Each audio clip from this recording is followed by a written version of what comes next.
So good morning, good afternoon, and thank you all for joining us today. So my name is Dries Barau, the director at the team of ACWA Power. So we're very much delighted to be with you today to kick off ACWA Power's second webinar in the Transition Talk series, which is basically a platform to share our technological know-how and expertise with our stakeholders and create more of a knowledge-based awareness of the work that we do across the power generation, the water desalination, and today, the topic of today, the green hydrogen industry. So we'll be having today talking to some of our industry experts to discuss the role of green hydrogen. So we'll cover the current and future market prospects, future technologies, as well as the key regional projects that have been announced already. Before we begin, I'd like to give a very brief introduction of ACWA Power. So we're a developer, investor, and operator of power generation and desalinated water plants. And we currently operate in approximately 13 countries across the Middle East, Africa, Central Asia, and Southeast Asia. So our core mission is to deliver reliably electricity and water at the lowest cost, contributing effectively to the sustainable socio-economic development of the countries where we operate. So joining us today to discuss the future of green hydrogen, we have four leading industry experts. So I'd like to start first introducing Esben Hagensholt. He's a partner and managing director at the Boston Consulting Group Copenhagen office. So Esben has been leading the BCG hydrogen and power to X topic globally at BCG as part of the Center of Climate Action. He's been serving utilities, resource and technology companies on hydrogen, renewables, and sustainability, and he's published extensively on these themes. So prior to joining BCG, Esben's worked as a project assistant at State of Green with renewable solutions and funding. He's a graduate in international relations, foreign energy policy at the University of Cambridge, as well as a graduate in business administration and philosophy at the COP. So welcome, Esben, and thanks for joining us today. Next, I would like to introduce now not only an industry expert, but as well now a friend and colleague, I hope, Roland Kepner, who is an executive director for the hydrogen and green fuels at NEOM. So Roland is leading the hydrogen and clean fuels activities at NEOM, the energy sector in the Kingdom of Saudi Arabia since October 2019. He has been pioneering for a future hydrogen economy in various leadership positions for more than a decade now. Before joining NEOM, he has been an executive vice president for energy storage and hydrogen at ThyssenKrupp Industrial Solutions, starting and heading their business activities for the electrochemical green hydrogen production, as well as the redox flow battery technology. Before that, Roland did join Maxi Energy as an executive member of the board and a CEO for their operations in Germany and Asia Pacific, developing their innovative hydrogen portfolio and preparing the company for an IPO. Prior to that, and within 13 years in the industrial plant engineering business of Siemens Industrial Solutions, he embarked on the green molecules avenue by starting up the business and technology activities for the hydrogen PEM electrolyzers. So Roland holds an engineering degree from the Polytechnic Allen, the University of Manchester, and the Management Center of St. Paul. Welcome, Roland. Our third panelist is Dr. Malcolm Cook, who is the Vice President, Head of the Chemicals and Processing Technologies for the Middle East and Turkey at ThyssenKrupp. So Dr. Malcolm Cook holds a degree and doctorate in chemistry from the University of Strathclyde in Scotland. He has then been awarded a NATO postdoctoral fellowship for fundamental research and catalyst at the Technical University of Munich in Germany. After joining the industry, Malcolm leads the research and development for coatings for the chlor-alkali and water electrolysis before moving into technical service, commissioning, sales, and business development for electrolysis plants. He has spent over 20 years in this area before now heading up the business development and sales team at ThyssenKrupp Industrial Solutions, UDA, in the Middle East and Turkey, and he's been based in the GCC for the past 12 years. Finally, I'd like to welcome Dr. Andrea Lovato, who is the Executive VP and Head of Renewables Development at ACWA Power. So Dr. Lovato is heading the ACWA Power's business unit for hydrogen. He's a seasoned industry expert in the power utility space. He has worked on a variety of renewable IPP as well as IWPP projects in the region and internationally. And Dr. Lovato has been in an instrumental, I would say, team leader in the financial closure and development of some of our landmark projects at ACWA Power, whether the Noor Warsazat solar complex in Morocco, the Diwa solar projects in Dubai, various renewable developments in KSA, and of course our landmark project, which is the NEOM green hydrogen project, which we will effectively spend some time on today. So Dr. Andrea's expertise focuses mostly, of course, on the independent power and water production, and all of that developed within finance, constructed and operated within the framework of the concession or utility contracting model. And Dr. Andrea has a PhD in engineering from the Technical University of Denmark in Copenhagen. Welcome, Andrea. So before we dive in just into the, I would say, quickly some housekeeping details. So our panelists will now make some small presentations, following which we will have a discussion on the latest trends and then open the floor for the audience questions. Feel free to type your questions on the link that is provided on the website. And the video of the webinar will be also available on the ACWA Power YouTube channel tomorrow. So let us start with Dr. Andrea. Would you like to give us a short introduction about ACWA Power and our activities in the renewables and the green hydrogen business? Thank you, Dries. Good afternoon, good morning, ladies and gentlemen. Before we dive through the interesting and very cutting-edge presentation that we led about technologies, about market, and about application, I'd like to give very few words on why green hydrogen become main trends, and very much is related to the relation to green hydrogen to renewable. Because obviously, to produce green hydrogen, we will use renewable. And we'll see in this slide when we will have next, please. Large part of our portfolio today is based on renewable. 32.6% of our portfolio is renewable, with an investment value that we have for all the technology that we have invested also for renewable, 67.6 billion US dollars. The renewable will make 13.7 gigawatt in 12 countries, and they are spread in mainly three technologies: is the photovoltaic solar, thermosolar, and wind. And you will see the growth of ACWA Power in renewable since 2013, with a very small capacity up to today, with a cumulative capacity of 13.7 gigawatts. But why ACWA Power has been pushing today is pushing its focus on hydrogen, because renewable has reducing dramatically cost of power in the last 10 years, becoming today for certain application in certain countries the cheapest way to produce power. Certainly for solar in the Kingdom of Saudi Arabia and the region, and certainly for wind in the region where there is high resource. If we can pass to the next slide, we show how ACWA Power has been instrumental to reduce the tariff of solar. You will see the evolution of the tariff for solar in the left side of this left graph for thermosolar, in the right side for photovoltaic, and you will see that the decrease is enormous from 80% to 85% decrease in this reduced span of time.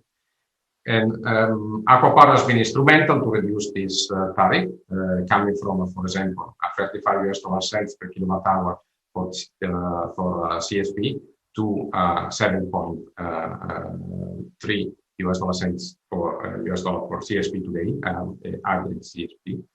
And going from a tariff that was higher than 8 US dollar cents per kilowatt hour for PV to a tariff that is around 1 cent of US dollar per kilowatt hour of PV today in the Kingdom of Saudi Arabia.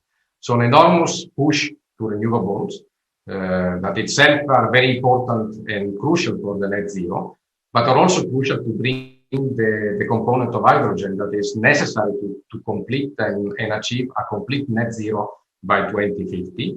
It is very well known that to complete the last 15% of this decarbonization and the transition, and hydrogen is required because it's the only molecule able to decarbonize industry in general, the heating systems that in certain countries are important polluter in terms of CO2 emission.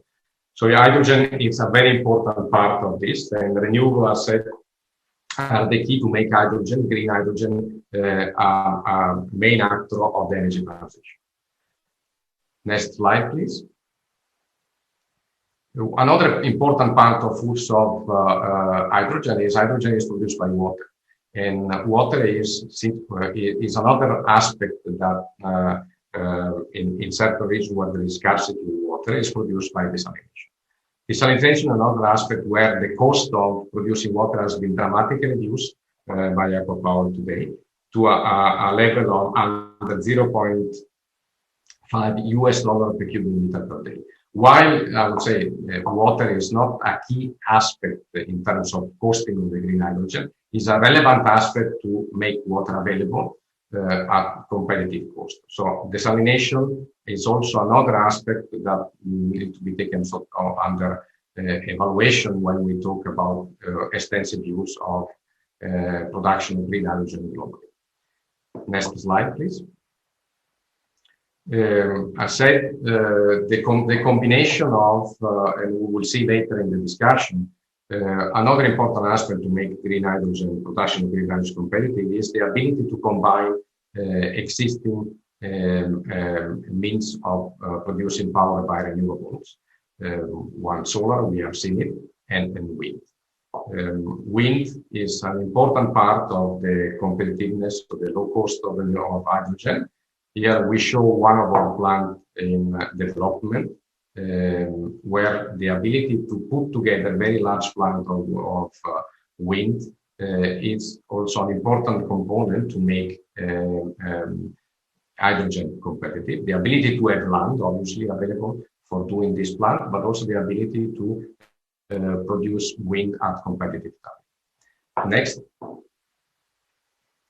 Another aspect that is very important is the combination, how we combine all these different technology. And the combination of the technology to operate together is definitely important for hydrogen, but it's definitely important to push the general envelope of renewables. And here we see an example, I would say one of the first examples in the world where there is a combination of a full separate grid that is able to produce renewable power with no emissions, with a combination of solar, a combination of wind, combination of battery, and built together with the construction of the grid. This is a project that ACWA Power has been instrumental to develop currently. It's the Red Sea project in the Kingdom of Saudi Arabia. I would like to point out a specific note here. The battery storage capacity, 1 gigawatt hour. This will be the largest capacity in terms of battery storage applied for the same duty in the world. Along to that, obviously, we are also to mention that today ACWA Power is also operating 38,000 megawatt hour of storage capacity, this thermal storage capacity, making ACWA Power one of the largest in the world in operating storages and combined storage of power with production of power by renewable. Next slide, please. All this has translated, all this evolution, obviously on low cost, bring the cost down and pushing the envelope of renewable on one side and the envelope of desalination on the other side, brought obviously the development of today the largest commercial green hydrogen project in Saudi Arabia. We will have Malcolm and Roland and Dries explain a bit more on the details of this project. This is a project that is able to produce 1.2 million tons per year of green ammonia from full renewable capacity, a combination of renewable for water that is sourced by desalination, a capacity that is around 4 gigawatt hour of renewable. So all this gives the evolution why ACWA Power is behind the development of let's say, the largest green hydrogen project, and why this it comes out of the Kingdom of Saudi Arabia, and why all this is explained by the clear evolution of the cost reduction of the renewables. So let's now dive a bit more through the technology itself, through the market, and then we will have, I'm sure, a very interesting panel discussion about the future of hydrogen for the region and globally. Thank you very much. Thanks very much, Andrea, for the presentation and the introduction about ACWA Power's activities in the renewable and green hydrogen space. I'd like to effectively take the opportunity to next move with Esben Egensholt, who is a partner and a managing director at the BCG Copenhagen office, leading the hydrogen and Power-to-X topic globally, who will give us a bit his current views about the green hydrogen sector globally. Esben. Absolutely. Thank you, Dries, and thank you, Andrea, for that introduction, and thank you for hosting us and hosting me here today. It's a privilege to be able to speak to all of you today. Let's get right into it here on the next slide. So from our perspective, working with developers, regulators, technology companies, and users of low carbon hydrogen across the globe, we see three fundamental drivers of the market. First and foremost, we think low carbon hydrogen should be framed as a key climate measure. It is not a universal energy carrier that is effective as a climate measure everywhere, but it is an indispensable part of achieving a low carbon economy. It also sits typically on the right-hand side, at least for now and for the foreseeable 5-10 years, on the right-hand side of the abatement curve. Elements like energy efficiency and renewable power and also other parts of low carbon fuels typically sit further to the left. $75 to $200 per ton of carbon abated, of course, depending on the commodity economics of the fossil fuels, but a relatively expensive but indispensable part of the energy transition. Two good news, though. One is that technology costs are coming down. So for green hydrogen, we just saw the charts from Andrea Lovato on LCOEs coming down. That is the primary driver. We're also seeing electrolyzer efficiencies coming up. I'm sure some of my co-speakers will speak more about that today. And then, of course, also CapEx of the electrolyzer full system plants coming down. These factors combined, and in that order of importance, will be driving down hydrogen production costs. Carbon taxation on the fossil hydrogen side will play a role, and of course, we'll also see blue hydrogen to some extent become cheaper as capture technology and access to carbon capture hubs and storage hubs will become more prevalent. So that's the first good news. The second good news is that we are seeing a stronger policy push. Traditionally, this has been a Japanese story. It's now Japan, Korea. It's certainly the EU and other parts of non-EU Europe as well. And we're even seeing some interesting trends in the US and at least partially in China for a push on this. What I would say is that we're seeing great policy commitments. We're seeing very strong policy plans. We are not yet seeing enough structural incentives and structural instruments to bridge the gap in cost and to bridge the gap in terms of customers committing to volumes. On the next slide, we've brought out our view here on the market. Of course, there's significant uncertainty, and the reason for the uncertainty is predominantly around what pace of decarbonization will the world achieve. As I said, we believe that it's going to be economics and technology, policy and customer choice together that will drive the low carbon hydrogen market. In a 2-degree path, we're seeing a 325 million ton per annum 2050 market. We can see there on the graph and in the middle that's distributed across a number of geographies. Of course, Japan, Korea, Europe, and the US or North America broadly are the predominant markets. But we are also seeing significant opportunities elsewhere. You can see the Middle East there in yellow with 30 MTPA. We can actually see a significant market by 2050. And that's distributed across a number of applications. And I'll dive a little bit more into why those applications look as they look. And this is the 2050 number. You will notice that in the 2030 number, it's a slightly different, or it's a markedly different distribution of demand. You'll see aviation, in our view, playing a massive role. It's a very big baseline, and in our view, there's really no other choice to decarbonize than going with ammonia, hydrogen-based e-kerosene. We're seeing ammonia into shipping, particularly ocean shipping, as a key element. And then certainly we're seeing the industrial segments and also heavy road playing a significant role. And if we move to the next slide, we've broken that down further. So how are ways of thinking about the different applications and where there's competitiveness? We think about this as two different types of competitiveness. There's the abatement cost competitiveness, which is essentially just a measure for how competitive is low carbon hydrogen or hydrogen-based fuels, we're counting both here, related to the incumbent fossil fuel. That's one way. The other is dominance. Dominance is how confident are we that this technology will dominate among the other low carbon technologies. So an example is the light road application, where actually the abatement economics are not terrible, particularly not if you do include and choose to include the existing taxation on gasoline and diesel. But the challenge for us is that we are seeing stronger low carbon technologies, in this case battery electrical vehicles, with much better round trip economics. And so this tension between, is it a good deal from a decarbonization perspective, but also is it a good deal versus other low carbon technologies, is an important balance. So without drowning the audience here in Harvey balls and metrics, we have a strong belief in the industrial segments, particularly in the next 15 years. This we believe will drive demand, ammonia and refineries in particular. We think steel and high temperature over time. We think there's a good space, particularly in Europe, for heavy road. We know light road will kick off in Japan and Korea, but we have some hesitations whether it will become big anywhere else.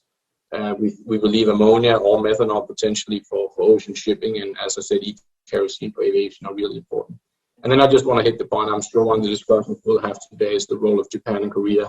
No doubt that the ammonia-fired power generation or co-blending into the power plants in Japan and Korea will be a significant off-taker, particularly in the medium term.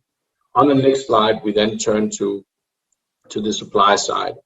We at BCG are seeing, I think, comparatively, relatively conservative view on cost. We do think that $1.50 is the best Middle East by 2030. We think that's entirely feasible. I think with the renewables number you just showed us, Andrea, we believe that is entirely feasible. But there is also something around paying for the system cost, making sure that we factor in not every megawatt hour is born equal. You want to get 6,000 hours, preferably on an electrolyzer, preferably 8,000 if you can. And so there is an element of also paying for the load hours.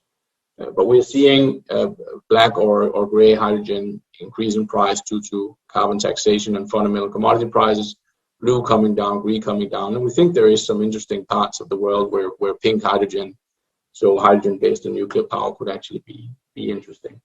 And on this one, I know we'll come back to the points around technology and electrolyzers. There's an obsession we feel in the market around CapEx. And yes, CapEx costs are high, particularly all-inclusive with balance of plant and EPC and access to land and so forth.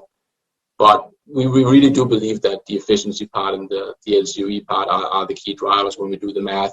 It is extremely important to get more efficient electrolyzers and not, as we're doing currently, wasting 35 or 40% of the energy in electrolysis. If we move on to the next page here, we've brought a little bit on conversion. It's a complicated topic and not one that we'll have a chance to bottom out today.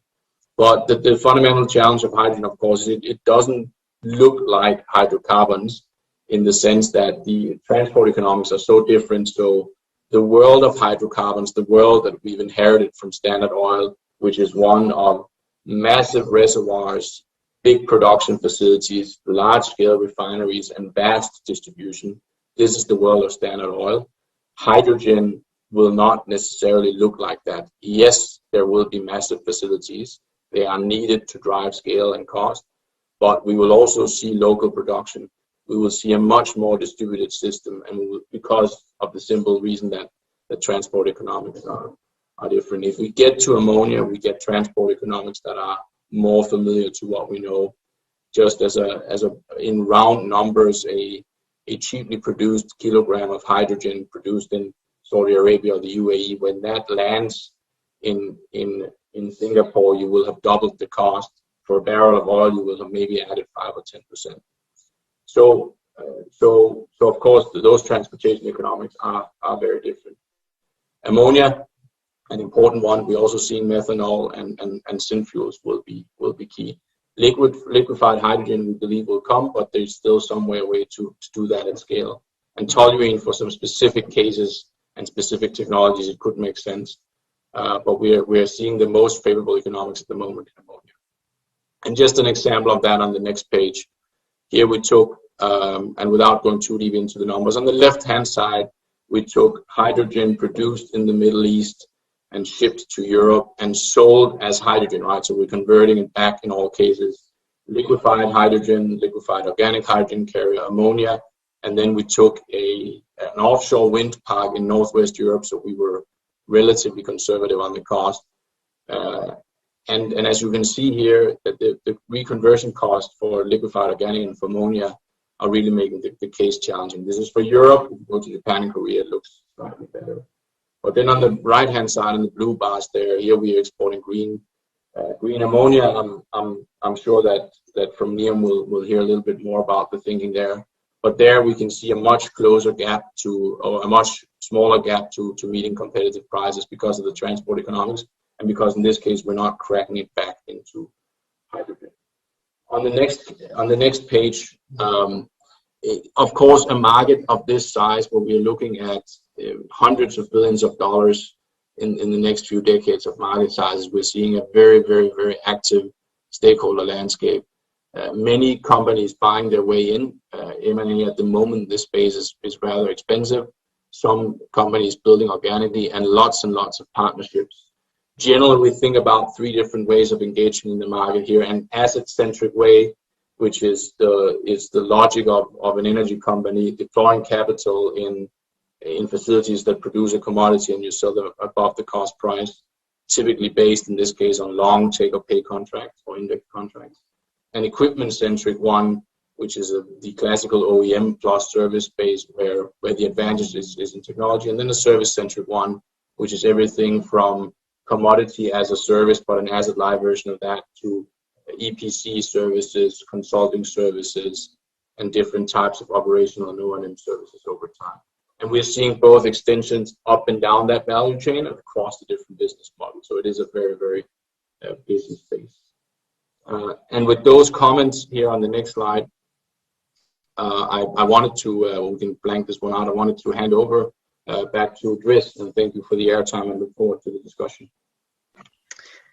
Thanks very much, Esben, for the presentation. That was a very insightful, I would say, a talk around the overall market perspective for green hydrogen and what we can expect for the future. I think that, of course, one of the significant aspects for green hydrogen is definitely the technology and how the technology will evolve over time. And I think that we'd like to hear from Dr. Malcolm Cook, who is the Vice President, Head of Chemicals and Process Technologies for Middle East and Turkey at ThyssenKrupp. Thanks, Dries, and thanks for the team at ACWA Power for the opportunity to be able to speak at this event. It's a good panel, and we're very pleased and very honoured to participate at this event. So I'm going to talk about our electrolysis technology and how that fits in. Esben has already covered the market, and I'll cover a little bit of the technology, and then the projects. And we've heard a little bit about NEOM. I won't go into NEOM in too much depth, because then Roland will pick that up from me. So if we go on to the next slide, please. First one is ThyssenKrupp, just background, global corporation, $34 billion worth of sales and operating in more than 60 countries worldwide. So next slide, please. Headquartered in Germany. And we have 2 main drivers for our business. We're a major steel producer in Europe, and we're also a technology supplier. So we're committed to reducing our CO2 footprint by 30% by 2030 in the steel production, and climate neutral 2045, 2050 is the target on that. And the second stream is the green hydrogen side, green hydrogen and green chemicals. Our background is, or part of our technology is in electrolysis, and we've always been a technology supplier for ammonia, for methanol, etc. So for us, it's a natural extension from the chlor-alkali electrolysis and the grey hydrogen into the green hydrogen space. Background, this is the sort of landscape of the plants that we've produced. So everything from fertilizer plants through to storage tanks. But I want to draw you to the two slides at the bottom, or the two images at the bottom left, the hydrogen, ammonia and methanol, and the electrolysis side. So if you combine those together, it's more than 730 plants in that area. The electrolysis has been predominantly based on the chlor-alkali electrolysis, chlor-alkali and hydrochloric acid. And in chlor-alkali, we produce chlorine, caustic soda and hydrogen. So we've been doing that for more than 50 years. So it shows you that we've had the electrolysis where hydrogen has been a co-product for that. And now this is the mother of our technology. And now we're growing the big daughter with the green water electrolysis hydrogen. So next slide, please. We've already heard about the drivers, and the drivers is the renewable power and reduction of renewable power. And we've seen the curves that take us down the renewable power cost. And we're very soon expecting to see less than 1 cent, US cent per kilowatt hour for photovoltaic projects. So that's one of the drivers, along with the corresponding drop in wind power production as well. The NEOM project has a balance between solar and wind resources. Next slide, please. For us, we've heard from Esban about green hydrogen and the need for that, and how it's really turned out to be the missing piece of the energy puzzle. We said over the next few years, the industrial sector is going to be a big target for reducing CO2 and decarbonizing that. And currently we see 19% of the CO2 emissions globally are in the industrial sector. So that's an opportunity to decarbonize that, or a necessity to decarbonize that. Next slide, please. Where we are, if I look back 2 years, 2.5 years, there was a lot of projects in the small scale R&D projects. And there was really, the market was just developing. Over the last couple of years, there's been an explosion in number of projects. Our guys are saying a tsunami because they don't like the word explosion in conjunction with hydrogen. So a tsunami of inquiries and opportunities that are happening. We've seen projects going from the R&D scale to the world scale, 2.2 gigawatts that we're talking about in NEOM. And with that scale brings a reduction of costs. I mean, we're looking at getting below the $2 per kilo and further on beyond that.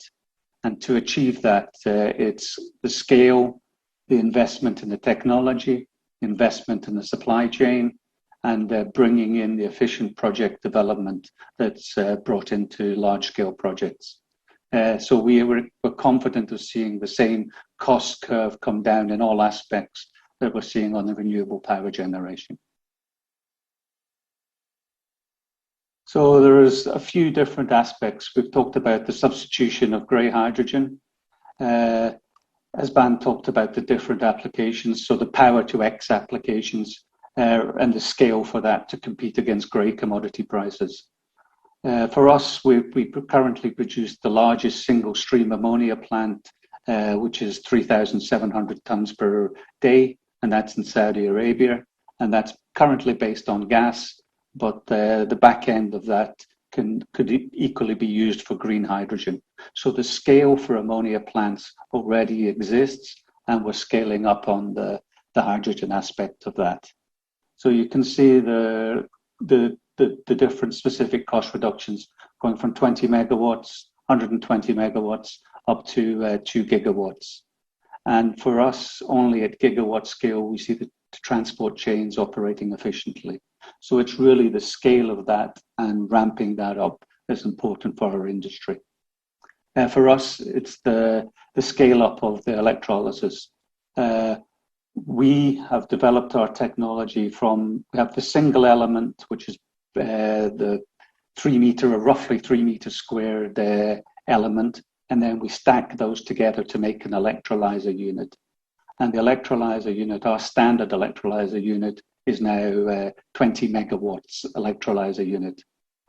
Going back about 18 months ago, our standard electrolyzer unit was 10 megawatts, and now we've doubled that up to 20 megawatts. And that will be our standard going forward, because it offers the best combination of scale, transportability, production, and then numbering up to make a final hydrogen production plant.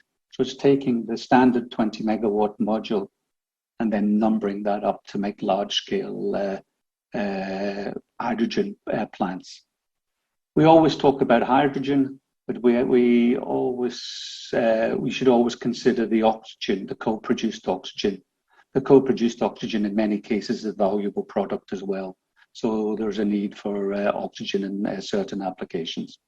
We are, overall, we are an EPC company and used to handling large-scale projects as well. So we know what's required to do large-scale installation and large-scale industrial projects. So moving on to the next slide, please. As I talked a little bit about the process intensification, taking from 10 megawatts through to 20 megawatts. And for that, it's the scalability. We've increased the current density of our electrolyzer, and that's allowed us to go from 10 up to 20 megawatts without increasing the footprint of the basic module too much.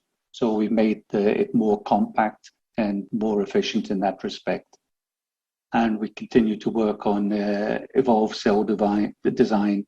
My background is coatings and catalysts, so we continue to work on that side, and then the separation and collection. So we move on. The electrolyzer itself, you can see some of the figures on the right-hand side with the power consumption, the purity. I'll focus on the two bottom ones. The skid mounted. This 20 megawatt module that you see in front of you, we've got that containerized. So we send that in a number of containers to site. And then if you're looking at a project the size of NEOM, it's multiple containers, put those together, and it's like almost like a plug and play concept. And of course, the automation, data acquisition, and remote monitoring is very important for us. Currently, we make we've got the capacity to make 1 gigawatt per year, and we're increasing that capacity up to 5 gigawatt per year manufacture. So that's the ramp up of the manufacturing capacity as the market develops. And that'll be achieved by a combination of moving from series into parallel production approaches, further automation, and really taking cost out of the whole chain. So that's a summary slide of where we are with the technology. Reliable technology, high efficiency, and then the mass production is enabling us to deliver the large-scale projects. The next slide, please. The next slide goes back to our carbon to chemicals project in Duisburg, Germany. And this is a quick overview of projects. This is our technical center. And when COVID restrictions and regulations allow, then we're more than happy to welcome people back into that center. But in the meantime, there's videos and everything available on YouTube, our website, etc., to show that. So that's our development process at the Duisburg steel plant in Germany. And it's carbon to chem because we're capturing carbon in that aspect. So we're taking the carbon, we're making methanol from the carbon dioxide, and we're making ammonia from the green hydrogen and using the nitrogen to make ammonia there. So if we go on to the next slide, please. This has been in operation since 2018. So you see the hydrogen unit, then the making the syngas from the carbon capture, and then either taking methanol or ammonia by using nitrogen for that as well. Then a little snapshot of the projects or the recent green hydrogen projects. And this is moving. I was speaking at a DII event, and Cornelius Mathis, who many people will know, it said it's moved from PowerPoint into projects. So we have 2 projects in North America, one in Canada, which 88 megawatts, and that's due online in 2023. And that's really taking the green hydrogen to make methanol, ethanol, and using the oxygen there to increase the efficiency of the whole biofuel chain. And that's based on renewables from a hydroelectric power plant. Project that was recently announced in US is the CF Industries, and that's our standard 20 megawatt module. That's located at the large ammonia urea nitrates plant in Donaldsonville, Louisiana. And this is adding green hydrogen into that, so decarbonizing the ammonia production. So that's the first step in the long-term decarbonization plans. The bottom one is the hydroxyl project in Germany, where we're looking at hydrogen going into the steel production. And the 2 projects in the middle are the NEOM projects.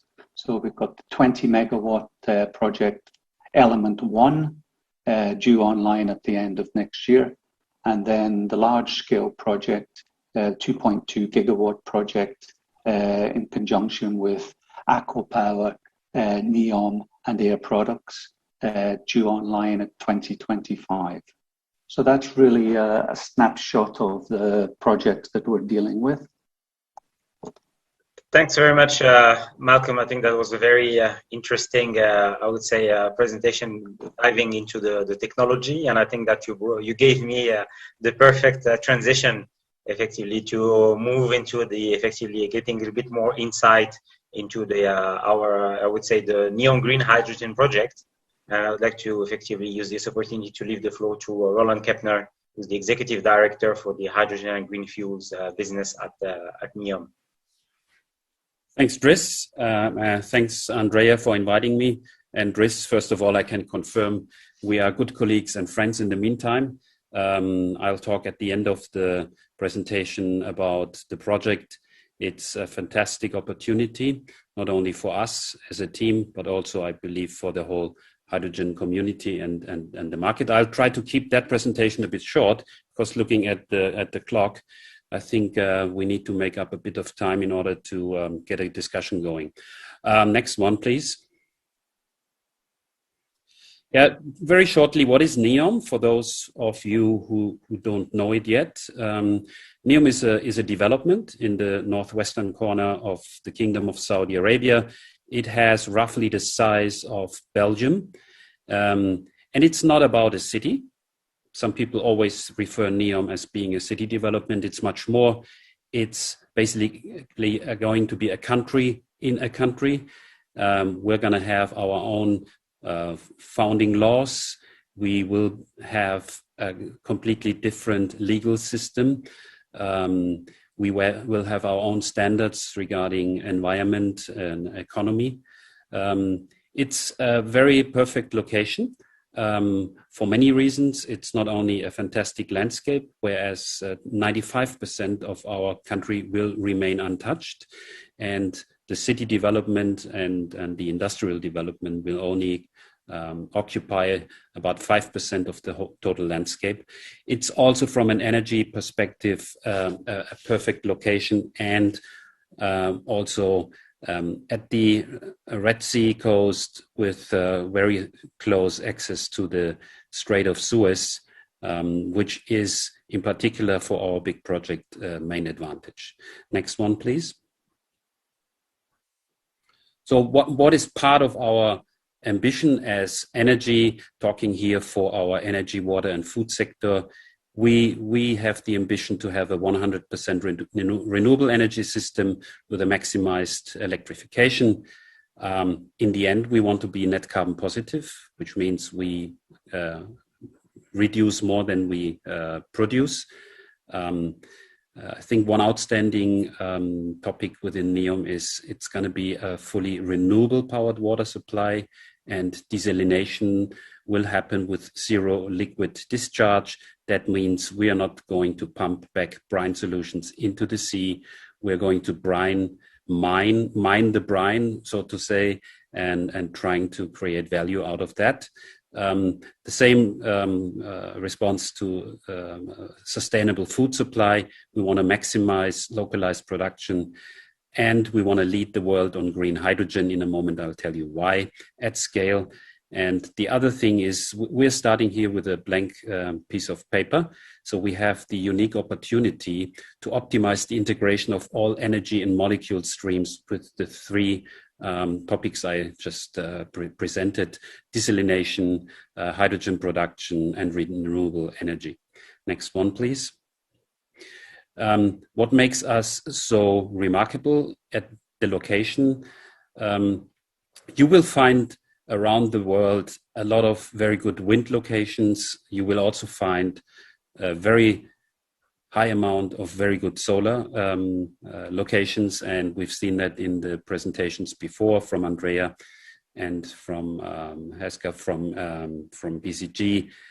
There's a few locations globally which have extremely good conditions for solar PV and for wind.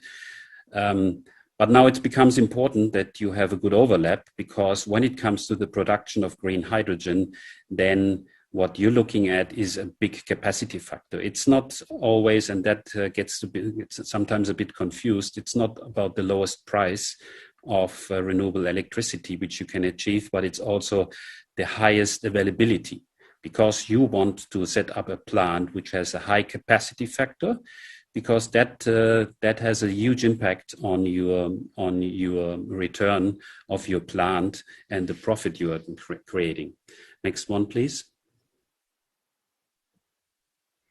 So what is basically the hydrogen strategy in NEOM? We want to harvest these low-cost renewable energy potentials because we have extremely high capacity factors. We have very good solar PV conditions. And in addition to that, we have extremely good wind conditions. The Red Sea is a very deep sea, in particular at the Gulf of Aqaba. The winds which are coming daily in the late afternoon hours are very reliable, and there's thermal winds. It's not a weather-related phenomenon, which enables us to export green hydrogen and fuels at scale, because we will have more electricity available than we need. The second major strategic direction of NEOM is going to be, we want to enable NEOM sustainability targets. So if you could go back one slide, thank you. By building a local hydrogen ecosystem around,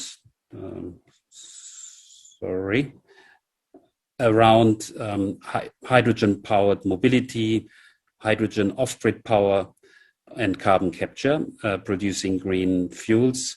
We want to set up innovation landscapes and also localized technology within NEOM, do manufacturing of technology assets, and all around hydrogen, carbon capture, and green fuels. And in the end, we see ourselves as an integral part of the Kingdom's vision to become the global leader in clean energy supply. You may have noticed that after G20, there was a lot of discussions and a lot of announcements about the ambition of the Kingdom. There is going to be a national hydrogen strategy. So we're going to be a very important part of that. Now, I think the last slide.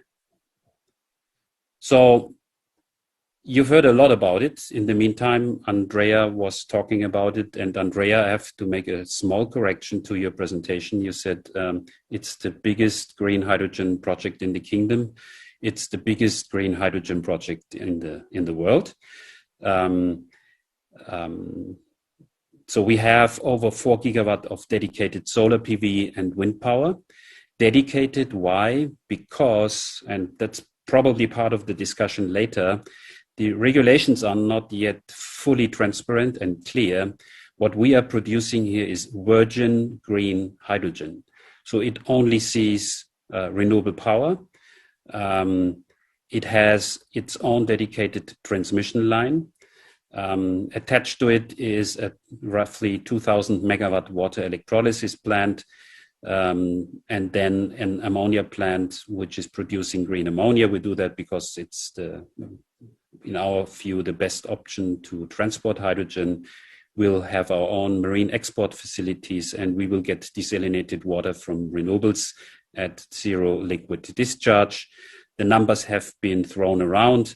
It's going to produce about 650 tons of virgin green hydrogen per day, and that will result in roughly 1.2 million tons of green ammonia per year. So Air Products, as the third partner in the party, is going to be the exclusive off-taker. The main use for ammonia is going to be for global hydrogen mobility markets. We'll maybe have a few words about that in the discussion, because these are the least sensitive markets in the beginning for hydrogen prices.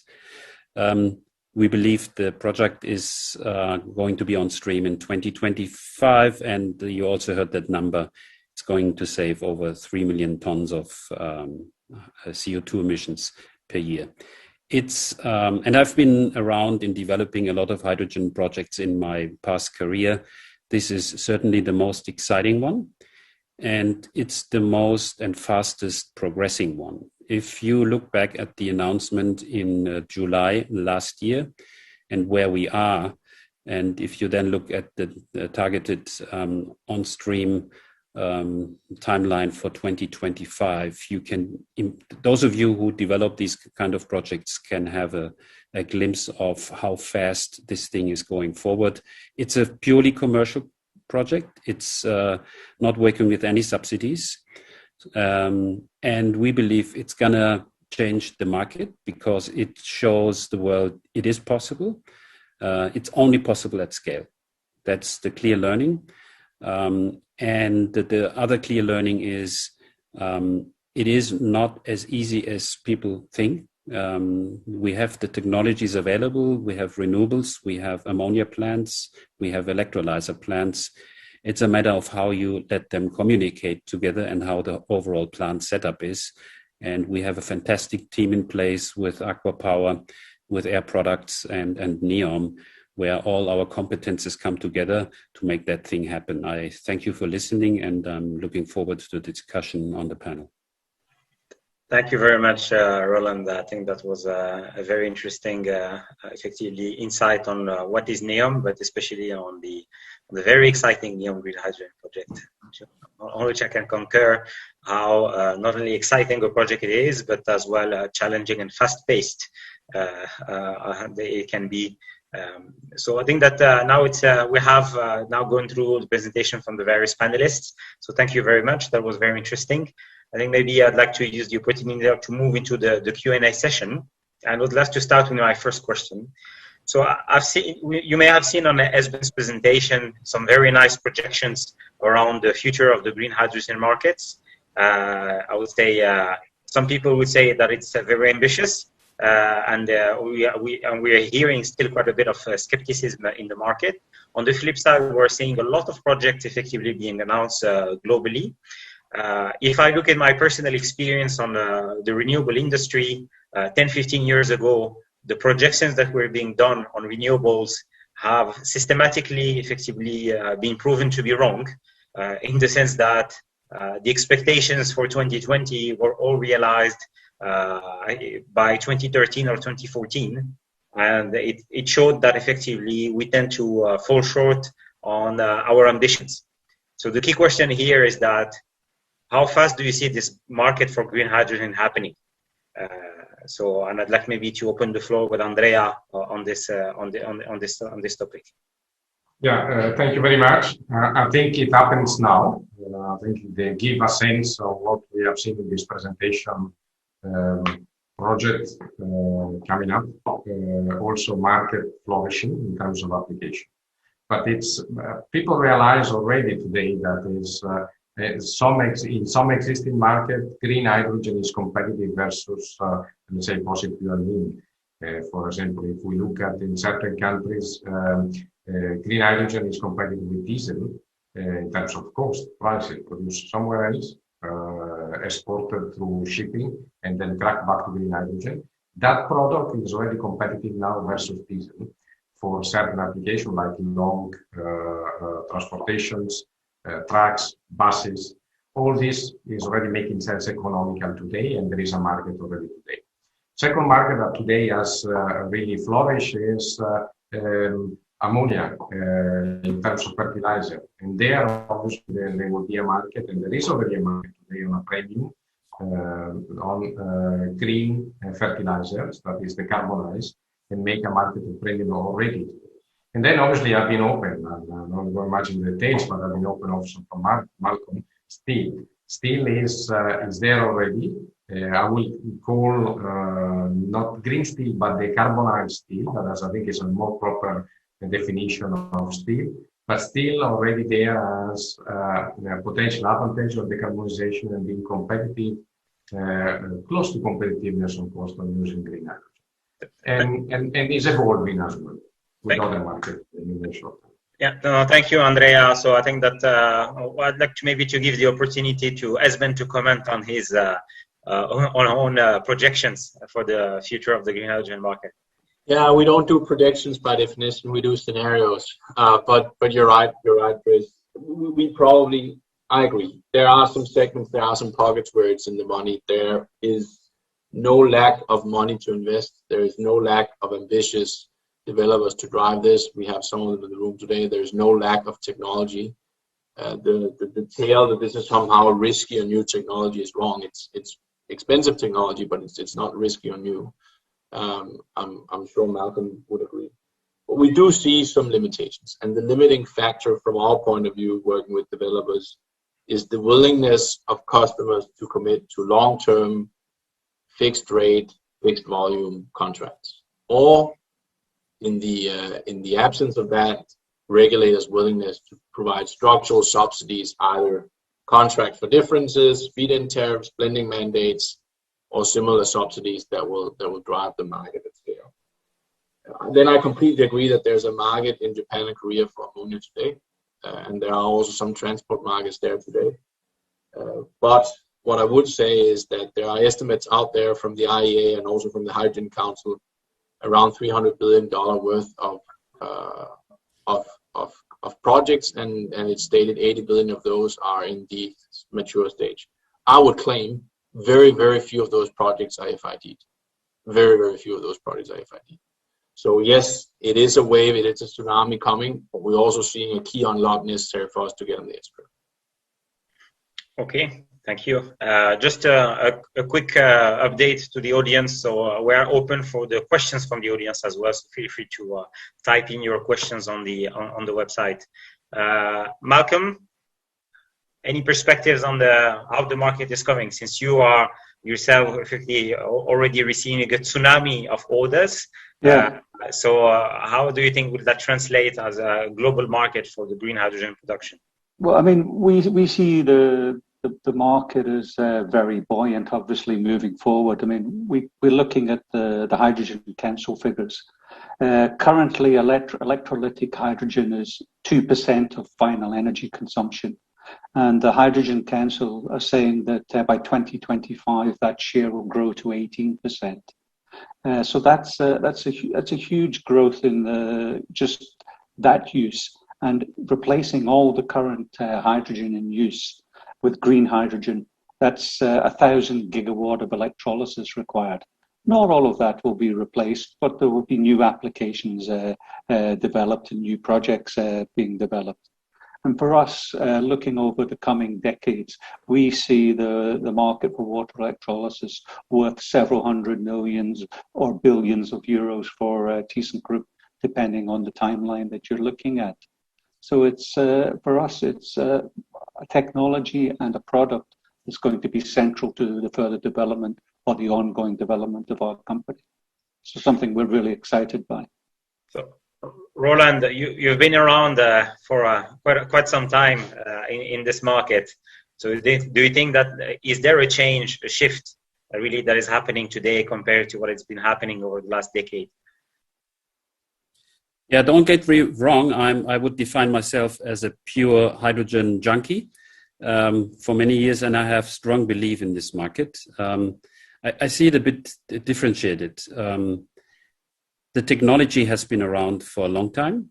Of course, it's slowly scaling up, and capex are going down, but money and investment is there. Yeah, it's not the problem. It's the activation of the market, which is basically the problem. Part of it you will be able to accelerate by regulations, by penalties, carbon tax, and stuff like that. But it's in the end a question of how fast can you create this market. We have some applications, they have been shown today and discussed today, where you have a fast growing but still small market around hydrogen mobility. That's very, I would say, price unsensitive on hydrogen prices. There's more to come in aviation industry, in the transportation market, shipping market, but that's a bit far out. Now, if you look at the commodity markets, and this is where the biggest market for green hydrogen is, and also the biggest carbon abatement potential. This is where we talk about refineries, about ammonia plants and fertilizers. So this is where the market with the biggest challenge is, because here we are competing against evil gray hydrogen, which is coming from natural gas. The other thing which needs to be considered in these commodity markets is all these existing assets and industries are usually located around the source of hydrogen, which is natural gas. So we have, even if we break even the price with green hydrogen, we still have two major challenges to overcome. This is providing an incentive to shut down these assets on their current feedstock, which is natural gas. And the second one is transportation, which adds another dimension. So in the end, to create this market, you always have two options. It's imposing penalties, which automatically will increase end product prices, or you try to activate the market also on end customer perspectives. Bear in mind, there have been several studies around that if you turn a steel plant into a green steel plant and you translate that into a car, what the additional price would be for the end user if it's a green steel car. This is something around $100 to $200 per kilogram per car, which is roughly what you pay today for a Bluetooth module in a luxury car. So it is possible, but I think we need to think a bit beyond how to activate the market, and not only by regulatory metrics. But actually hinting on a very interesting topic, and I think there is a lot of question from the audience about that, and people are very curious to effectively to understand, to hear from you, what are those measures that actually are required in order to develop that market? I think you have all described lots of potential and lots of opportunities, whether it's in the steel, the ammonia, the transportation. So all of these are effectively hanging fruits. But how do we make those hanging fruit and materialize those opportunities? What is actually required? You've talked about penalties, you talked some incentives. I think that, is it only in the hands of the government? Do the private sector has its own part to play? What are your views here? I maybe can start on this one, Dries, and I think the view is a bit different than the incentives. Obviously, there will be a part of incentives, but it's exactly what this group of people have done, and it's putting large capacity of project, a bankable project to an off-taker, relying on the existing market where those markets are already competitive, using this large capacity project to reduce the cost of the technology and bring the technology on a competitive basis for the other projects. And this is what I would say, as a vision, and all the other, you remember that 2 years ago we started from a blank sheet on this, relying on the fact that we had a vision. The vision translated in reality, and this now translates on the fact that there is all the world following because they see the effective. So the role of the private market is to accelerate this, looking at the cost basis as well, relying on existing market, and other market will come. And I would say for the audience to add as well in the medium next term, transportation, yes, is an issue, but piping, transportation, and we don't have people here in this panel that look at that, but transportation by piping will be one factor, especially for regions that are close to utilization, that will make this accelerate even further. But Andrea, you're pointing out, I think, how the private sector going big effectively and creating those opportunities, about those projects that can be competitive has a role to play. But I think, as Ben was pointing out a little bit earlier, that one of the challenges actually is to find those off-takers that will commit for long-term, for the long term to buy and take or pay the product. So how do you solve that conundrum? I leave the floor to the other panelists, but I would say that the example is here on the NEOM project, where there is an off-taker part of the project itself, and is off-taking and distributed.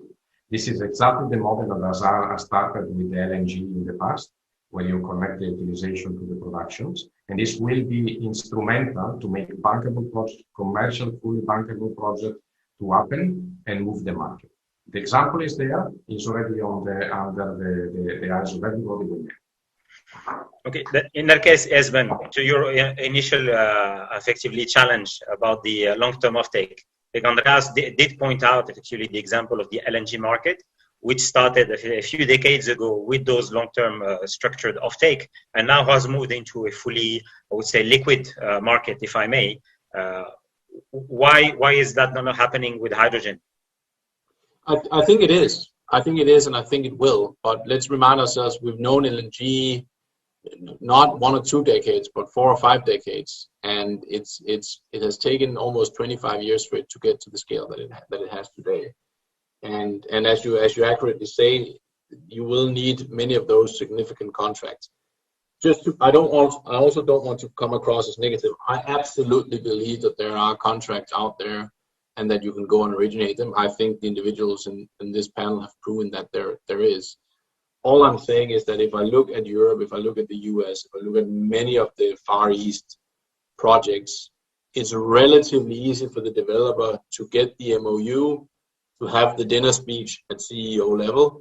It's relatively easy to get the first 5 or 10 or 15 or maybe even 25 megawatts. But getting a massive steel company or trucking company or heating company or power company to commit to 20 years has proven difficult for most developers. I'm just purely making that observation. Okay, so lots of questions on the technology as well, and the applications. I think that we've been talking about transportation being one of the main challenge to have a global international market for green hydrogen. I would say some people are effectively referring to the fact that maybe why not have a decentralized production of green hydrogen. Malcolm, what are your views from a technology perspective? Are there any barriers? Are there actually advantages of having a decentralized system, or are we better off focusing on those key big projects where I would say the renewable resources are the most adequate? I think there's a room for both approaches in the marketplace.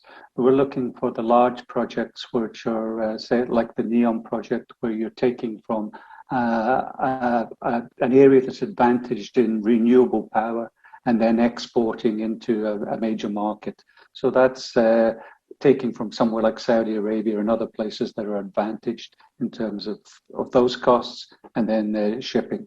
But then there are other areas that are maybe not power grid connected, where there are different solutions. And we're seeing people looking at that for hydrogen for power generation, or hydrogen for then making local methanol is a good example for making that if there's a local CO2 source. So we're seeing a variety of different applications, and we're talking about an island mode in that respect for the decentralized approach to serving a local market.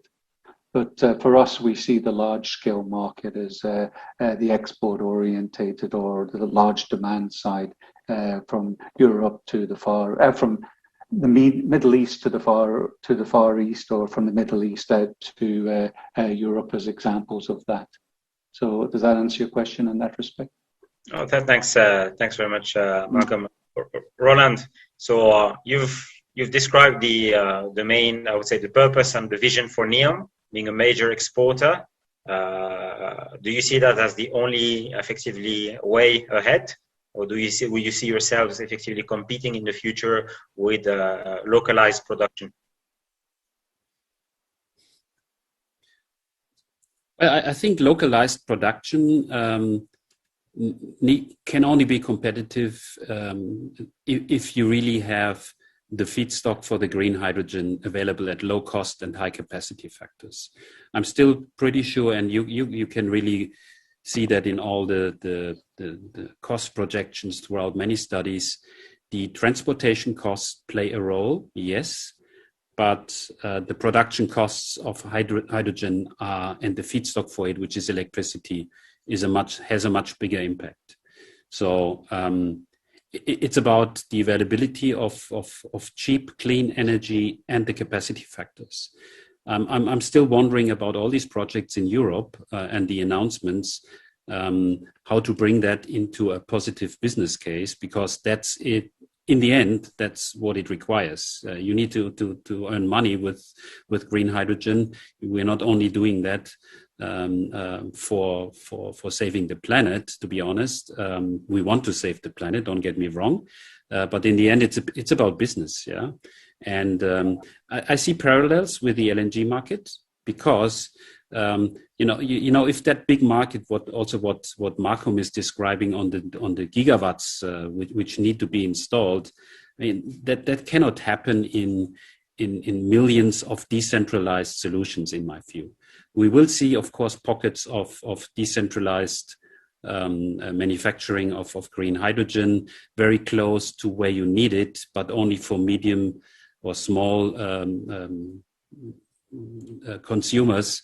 But on a big commodity scale, this is going to be done in large projects. So we are pretty relaxed. I mean, if you look at the global demand and the potentials, then there should be a lot of competition, whether it's decentralized and centralized.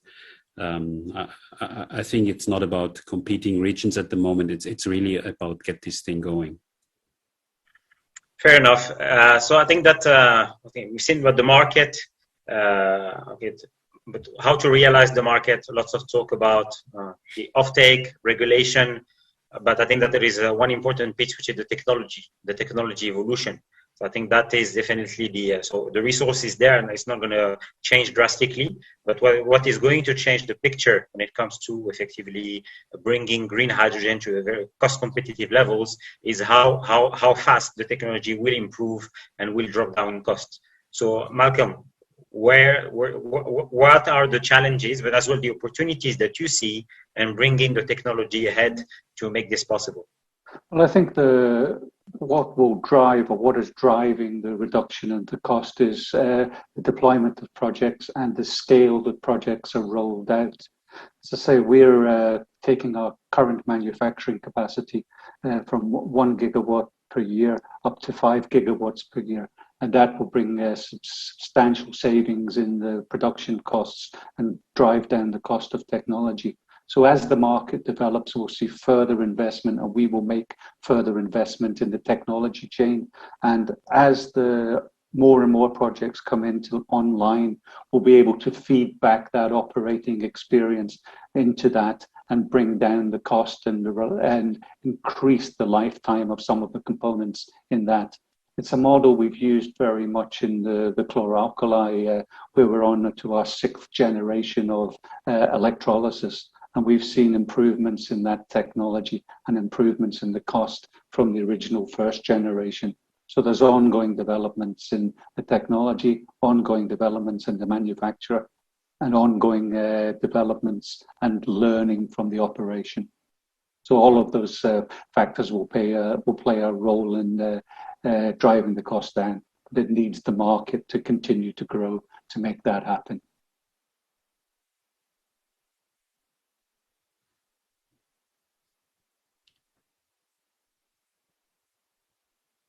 You're muted, Chris. Sorry. Thank you. So Esben, you're very much interacting with effectively people on the technology side, on the buyer side. Do you see this process that Malcolm was describing happening fast enough? Absolutely. And let me also just be fully clear. The industrial scale plants will be the heart of this. It will be the core. It will be what brings costs down. Make no mistake. My point was more that depending on grid regulation, depending on the development of particularly PEM electrolyzers, but also pressurized alkaline electrolyzers, there might be configurations that are more decentral. And in that case, we have also an HFC element that needs to be, but the core will be industrial scale. We're fully clear on that. We think there is an exciting, very, very exciting technology space here. There's no doubt that the alkaline technology for the scale of the products has been advantaged and is advantaged for now and for the foreseeable few years. But we are also seeing, I think, particularly solid oxide coming in. I think from 2025, 2027, we'll start to see some plant additions and some expansions. The combination of operating in industrial and chemistry environments where you maybe have access to low cost heating or even free excess heating, you get to electrolyzer efficiencies that are well up high 80s, even 90s. So we think it's a very, very exciting space. But there's also no doubt that the likes of the big alkaline companies have having a good run for the reason that they can deliver, and they can deliver at scale, and they can deliver next year. So I agree with that characterization. Thank you, Esben. So we can see there is a lot of interest from the audience, a lot of questions coming in. So thanks very much, first of all, for your interest and your participation. Unfortunately, we have only 5 minutes left to conclude the panel. I'll just pick up a couple of questions from the audience and share with our panelists. And after that, we'll have to bring it to a conclusion, unfortunately. But of course, we'll remain available to carry on the discussions on separate forums, of course, around this very exciting industry going ahead. So I think so. We touched upon earlier on the various opportunities and markets that are effectively appearing for green hydrogen.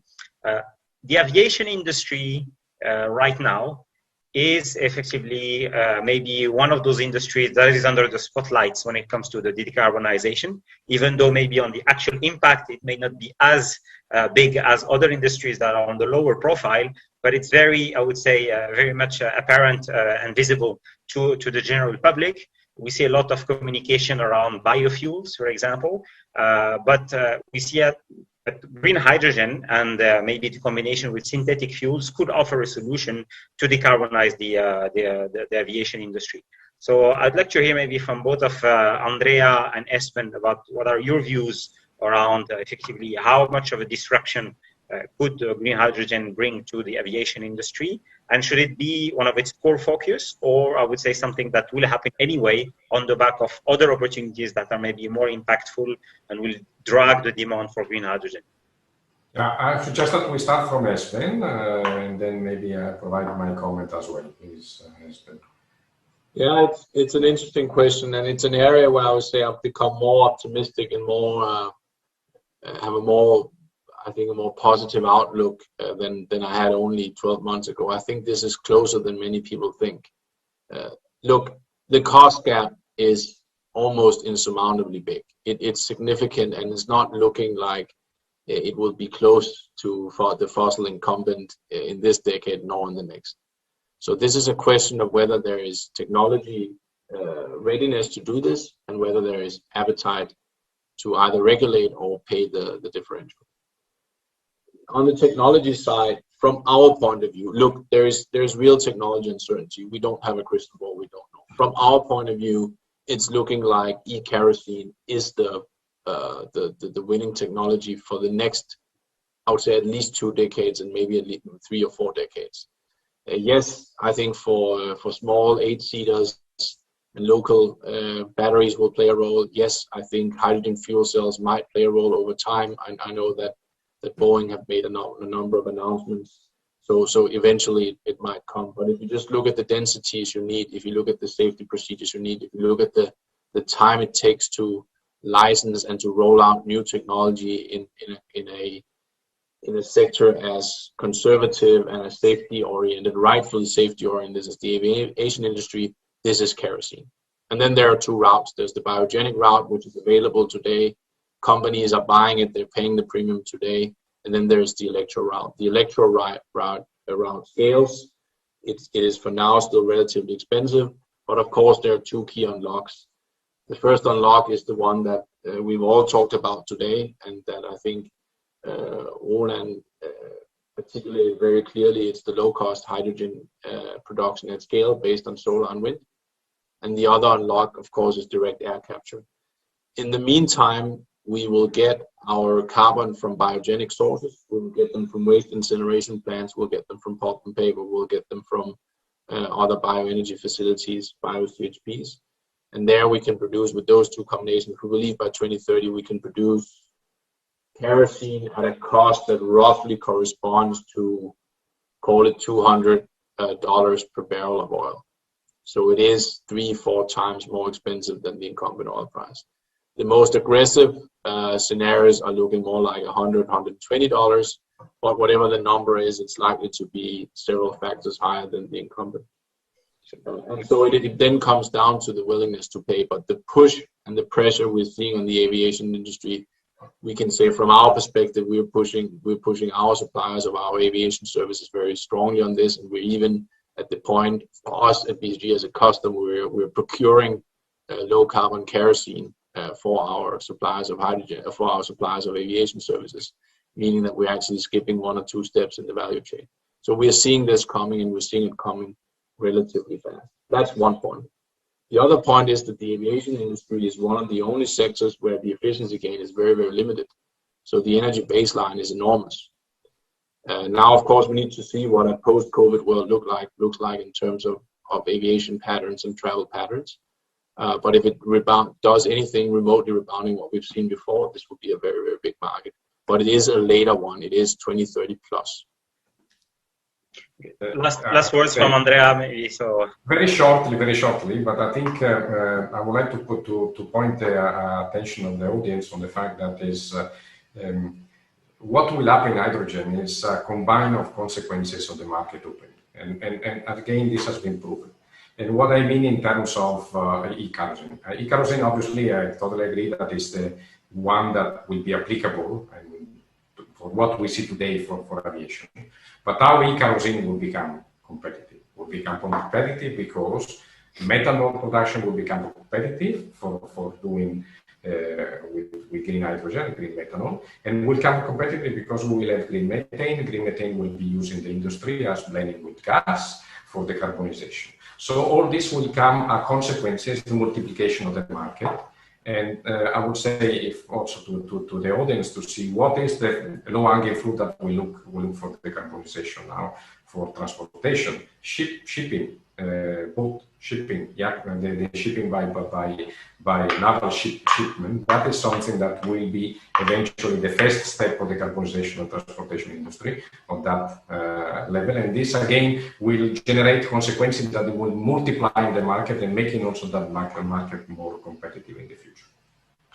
So thanks very much, Andrea. I'd like to effectively thank again all of our panelists today. We wrote a lot of interesting insights around the green hydrogen market and the green hydrogen industry. I'd like to thank all of the audience that is showing a lot of interest, a lot of questions still coming in. So thanks very much to all of you for your participation and your interest in our webinar today. So the video will be available tomorrow on our ACWA Power YouTube channel. And as well, for all the people who have registered, you should be receiving an email with the link to get access to the video. So thanks again, everybody, for your participation today. It's been a great pleasure from ACWA Power to host you for this very interesting topic around green hydrogen. And we hope to see you again for our next session of the transition talks very soon. Thank you very much. Thank you.